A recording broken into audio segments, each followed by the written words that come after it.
শ্রী চণ্ডী দেবী কবচ নবদুর্গার স্বরূপ ও বৈশিষ্ট্য নিয়ে আলোচনা করব। নবদুর্গার 9টি রূপ হলো শৈলপুত্রী, ব্রহ্মচারিণী, চন্দ্রঘণ্টা, কুষ্মাণ্ডা, স্কন্দমাতা, কাত্যায়নী, কালরাত্রি, মহাগৌরী এবং সিদ্ধিদাত্রী। যেসব ভক্ত এইসব দেবী শরণাগত হন তাদের মনে শোক ও দুঃখ বিরাজিত থাকে না, কোনো বিপদ হয় না। যারা এইসব দেবীকে ভক্তি ভরে নিত্য স্মরণ করেন তাদের শ্রীবৃদ্ধি ঘটে। শৈলপুত্রী উনি দেবীর প্রথম রূপ। গিরিরাজ হিমালয়ের নাম হলো শৈল, তার সন্তান হলেন শৈলপুত্রী। ব্রহ্মবৈবর্ত পুরাণে আছে যে তারকাসুর বধের জন্য একজন সেনাপতি প্রয়োজন হয়েছিল, কিন্তু কিভাবে জন্ম নেবেন দেব সেনাপতি? কার্তিকে মহাদেবের ঔরস থেকে জন্ম হবে তার, কিন্তু সতীর দেহত্যাগের পর মহাধ্যানে নিমগ্ন মহাদেবকে কে পুনরুক্ষিত করবে? দেবতাদের এই চিন্তার বিষয় দেখে মহাদেবী হিমালয়ের কন্যা হিসাবে জন্মগ্রহণ করেন। শৈল রাজের পুত্রী হিসাবে তার নাম হলো শৈলপুত্রী। উনি হিমালয় ও মেনকার তপস্যাজাত কন্যা। জ্যোতির্ময়ী শৈলপুত্রী কোটি চন্দ্রের প্রভাব বিশিষ্ট এই দেবীর বিষবাহনা, ডান হাতে ত্রিশূল, বাম হাতে কমল ফুল। উনি মহালক্ষ্মীর প্রতীক। এই দেবী মানুষের জীবনে সর্বত্র শ্রীবৃদ্ধি পায়, মনে প্রেমের ভাবনা প্রকাশ পায়, মানুষের জীবনে স্বাস্থ্য ও সৌন্দর্যের ডালি নিয়ে শৈলপুত্রী আবির্ভাব ঘটে। ব্রহ্মচারিণী হিমালয় কন্যা শৈলপুত্রী শিবকে প্রতিরূপে পাওয়ার জন্য তপস্যা শুরু করেন। এই জন্য তিনি ব্রহ্মচারিণীর ভাব ও বেশ ধারণ করেন। কাজেই তপস্যায় নিরত দেবী পার্বতী হলেন এখানে ব্রহ্মচারী নাম বিশিষ্ট। এই দেবীর ডান হাতে জপের মালা ও বাম হাতে কমণ্ডল ধ্যান ও ধারণাদি কর্মে সর্বদা নিরত এই দেবী হলেন মহাশক্তির প্রতীক। দেবী ব্রহ্মচারিণী মানুষকে মোক্ষ মার্গে পরিচালনা করেন। ভক্তদের আত্মজ্ঞান প্রদান করতেই তার তপস্বিনী বেশে ত্যাগ ও বৈরাগ্যের পথে বিচরণ। চন্দ্রঘণ্টা দেবীর তৃতীয় রূপ হলো চন্দ্রঘণ্টা, কারণ তার স্বরূপ চন্দ্রের মতো নির্মল, পরম শক্তিদায়ক ও কল্যাণকারী। তিনি চন্দ্রের থেকেও বেশি লাবণ্যময়ী ও আনন্দদায়িনী। তার গায়ের রং স্বর্ণবর্ণ, বাহন সিংহ, 10 হাত। এই 10 হাতে খড়গ, বাণ, ত্রিশূল, গদা, পদ্ম ফুল ও অন্যান্য অস্ত্রশস্ত্র সজ্জিত। এই দেবীর উপাসনায় সাধকের সমস্ত পাপ ও বাধা বিঘ্ন বিনষ্ট হয়। দেবী চন্দ্রঘণ্টার কৃপায় মানুষের মন শান্ত হয়, বাক প্রিয় ও সুসংগত হয় এবং মন আধ্যাত্ম জগতে পরমানন্দ প্রাপ্ত হয়। তবে দেবীর চন্দ্রঘণ্টার নাম হলো কেন? আসলে দেবরাজ ইন্দ্র মহিষাসুর বধের জন্য দেবীকে ঐরাবতের ঘণ্টা দান করেছিলেন।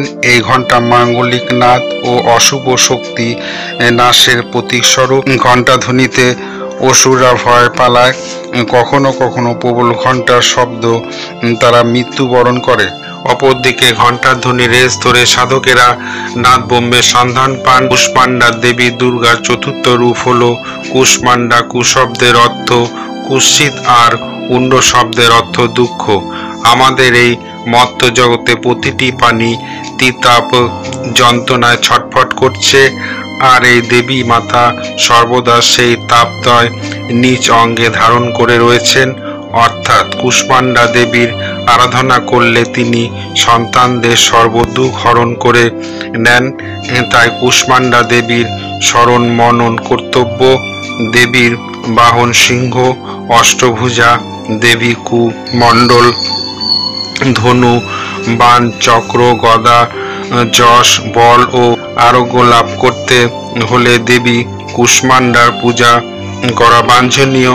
এই দেবীর পূজা কিংবা স্মরণ মননে মানুষের রোগ শোক চিরতরে বিনষ্ট হয়। স্কন্দমাতা নবদুর্গার পঞ্চম রূপটি হলো স্কন্দমাতা। শিব এবং পার্বতীর বিবাহের ফলে কার্তিকের জন্ম হয়। কার্তিকের অপর নাম স্কন্দ, তাই দেবীর নাম হলো স্কন্দমাতা। কার্তিক মহাবীর। স্কন্দমাতার অর্চনায় অতি ফলদায়ক। কাত্যায়ন মুনি তার আশ্রমে প্রথম দেবীকে পূজা করেছিলেন বলে দেবীর অপর এক নাম কাত্যায়নী। মুনি কাত্যায়ন হিমালয়ে আশ্রম স্থাপন করে কঠোর তপস্যার মধ্যে জীবন অতিবাহিত করতেন।